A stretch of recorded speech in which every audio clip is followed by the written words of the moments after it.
കേരള രാഷ്ട്രീയത്തിലെ തെരഞ്ഞെടുപ്പ് ചരിത്രങ്ങൾ ഭാഗം 1.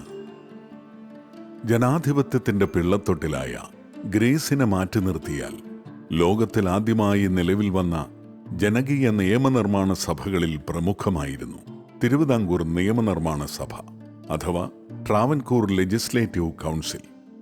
മൈസൂറിന് സമാനമെന്ന വിധം ഇന്ത്യയിൽ ആദ്യമായി അത്തരമൊരു ജനാധിപത്യ സംരംഭത്തിന് തുടക്കം കുറിക്കുന്നത് 1888-ലാണ്. 1885 മുതൽ 1924 വരെ തിരുവിതാംകൂർ ഭരിച്ച ശ്രീമൂലം തിരുനാൾ രാമവർമ്മയാണ് ഇതിന് തുടക്കമിട്ടത്. ആരംഭത്തിൽ 3 അനൗദ്യോഗിക അംഗങ്ങൾ ഉൾപ്പെടെ 8 അംഗങ്ങളായിരുന്നു കൗൺസിലുണ്ടായിരുന്നത്. ദിവാനായിരുന്നു സഭയുടെ അധ്യക്ഷൻ.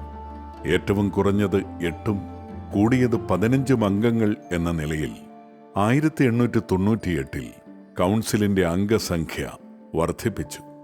ഇതോടൊപ്പം രാജ്യത്തിന്റെ ഭരണകാര്യങ്ങളിൽ ജനാഭിപ്രായം ആരായാൻ താലൂക്കുകളെയും പ്രത്യേക താൽപ്പര്യങ്ങളെയും പ്രതിനിധാനം ചെയ്യുന്നവരും സർക്കാർ തിരഞ്ഞെടുക്കുന്നവരുമായ അംഗങ്ങളടങ്ങിയ ശ്രീമൂലം പോപ്പുലർ അസംബ്ലി അഥവാ ശ്രീമൂലം പ്രജാസഭ 1904 പ്രവർത്തനം ആരംഭിച്ചു.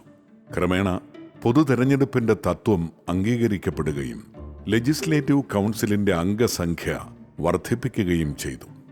കൗൺസിലിലെ അംഗങ്ങളിൽ ഒരു നല്ല വിഭാഗത്തെ തെരഞ്ഞെടുക്കാനുള്ള അധികാരം പ്രജാസഭാംഗങ്ങൾക്ക് നൽകപ്പെട്ടു.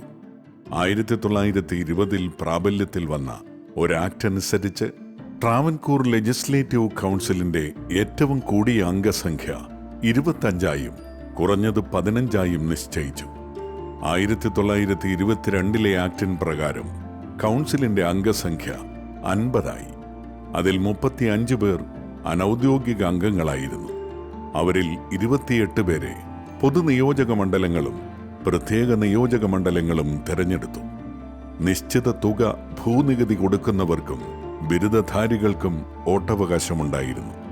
ഈ തെരഞ്ഞെടുപ്പിൽ സ്ത്രീകൾക്കും വോട്ടവകാശമുണ്ടായിരുന്നു എന്നത് പ്രത്യേകം ശ്രദ്ധാർഹമാണ്. ഏതായാലും ഈ ആക്ട് അനുസരിച്ച് സമ്മതിദായകരുടെ സംഖ്യ 100,000-ലും താഴെ, അതായത് മൊത്തം ജനസംഖ്യയുടെ 2.5% മാത്രമായിരുന്നു. 1933 അധികാരത്തിലേറിയ തിരുവിതാംകൂറിലെ അവസാന രാജാവായ ശ്രീ ചിത്തിരതിരുനാൾ ബാലരാമവർമ്മയുടെ ഭരണാവസാന കാലം വരെ ട്രാവൻകൂർ കൗൺസിൽ എന്ന ജനകീയ നിയമനിർമ്മാണ സഭ തിരുവിതാംകൂറിന്റെ ഭരണസിരാകേന്ദ്രത്തിൽ പൂർവാധികം ശോഭയോടെ ജ്വലിച്ചു നിന്നു. ഇതിന് സമാനമായി കൊച്ചിയിൽ ഒരു നിയമനിർമ്മാണ സഭ വരുന്നത് 1925-ലാണ്.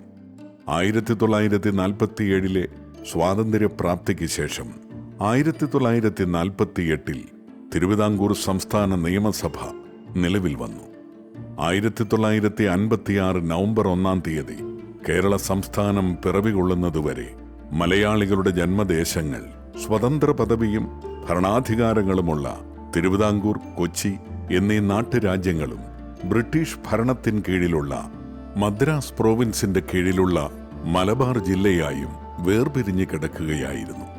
സ്വാതന്ത്ര്യാനന്തരം 1948 ഫെബ്രുവരിയിൽ പ്രായപൂർത്തി വോട്ടവകാശത്തിന്റെ അടിസ്ഥാനത്തിൽ തിരുവിതാംകൂറിൽ തെരഞ്ഞെടുപ്പ് നടന്നു. അതുവരെ കരം തീരുവ സമ്പ്രദായത്തിലാണ് തിരുവിതാംകൂറിൽ തെരഞ്ഞെടുപ്പുകൾ നടന്നിരുന്നത്. എന്നുവച്ചാൽ ജന്മികൾക്കും ബിരുദധാരികൾക്കും മാത്രമായിരുന്നു തിരുവിതാംകൂറിൽ വോട്ടവകാശമുണ്ടായിരുന്നത് എന്ന് ചുരുക്കം. 1948 മാർച്ച് 24 നടന്ന തെരഞ്ഞെടുപ്പിൽ തിരുവിതാംകൂർ സ്റ്റേറ്റ് കോൺഗ്രസ് ഭൂരിപക്ഷം നേടി. അക്കാലത്ത് സംസ്ഥാന മന്ത്രിസഭയുടെ തലവന്മാരെ പ്രധാനമന്ത്രി എന്നാണ് ഔദ്യോഗികമായി അഭിസംബോധന ചെയ്തിരുന്നത്. 1948 തെരഞ്ഞെടുപ്പ് വിജയത്തെ തുടർന്ന് സ്റ്റേറ്റ് കോൺഗ്രസിന്റെ നേതാവായ ശ്രീ പട്ടം താണുപിള്ള തിരുവിതാംകൂറിന്റെ പ്രഥമ പ്രധാനമന്ത്രിയായി സത്യപ്രതിജ്ഞ ചെയ്തു. അദ്ദേഹത്തോടൊപ്പം ശ്രീ സി കേശവൻ, ശ്രീ ടി.എം. വർഗീസ് തുടങ്ങിയവരും തിരുവിതാംകൂറിലെ പ്രഥമ 3-അംഗ മന്ത്രിസഭയിൽ അംഗങ്ങളായി അധികാരത്തിലേറി. ഇതേ കാലയളവിൽ കൊച്ചിയിലും ശ്രീ ഇക്കണ്ട വാര്യരുടെ നേതൃത്വത്തിൽ ആദ്യത്തെ ജനകീയ മന്ത്രിസഭ അധികാരത്തിലേറി. അധികനാൾ കഴിയുന്നതിന് മുൻപ് തിരുവിതാംകൂർ സ്റ്റേറ്റ് കോൺഗ്രസിനുള്ളിലെ പടലപ്പിണക്കങ്ങളും ചതിയും കുതികാൽ വെട്ടുകളും തിരുവിതാംകൂറിന്റെ പ്രഥമ പ്രധാനമന്ത്രിയായ പട്ടം താണുപിള്ളയ്ക്ക് വിനയായി മാറി. കാലാവധി പൂർത്തിയാകുന്നതിന് മുൻപ് തന്നെ അദ്ദേഹത്തിന് പ്രധാനമന്ത്രി സ്ഥാനം രാജിവെക്കേണ്ടി വന്നു. പിന്നീട് പട്ടം താണുപിള്ളയുടെ പിൻഗാമിയായി അധികാരത്തിലേറിയത് വടക്കൻ പറവൂരിലെ കരുമാല്ലൂർ സ്വദേശിയായ ശ്രീ പറവൂർ ടി.K. നാരായണപിള്ളയാണ്. പട്ടം മന്ത്രിസഭയിലുണ്ടായിരുന്ന ശ്രീ ടി.എം. വർഗീസും ശ്രീ സി. കേശവനും പറവൂർ ടി.K. നാരായണപിള്ളയുടെ സർക്കാരിലും മന്ത്രിമാരായി തുടർന്നു. തിരുവിതാംകൂറിന്റെ അവസാന പ്രധാനമന്ത്രി എന്ന നിലയിലും തുടർന്ന് 1949 ജൂലൈ 1 നിലവിൽ വന്ന തിരുക്കൊച്ചി സംസ്ഥാനത്തിന്റെ പ്രഥമ മുഖ്യമന്ത്രി എന്ന നിലയിലും മികച്ച പ്രകടനം കാഴ്ചവെച്ച അനിഷേധ്യനായ രാഷ്ട്രീയ നേതാവായിരുന്നു ശ്രീ പറവൂർ ടി.K. നാരായണപിള്ള.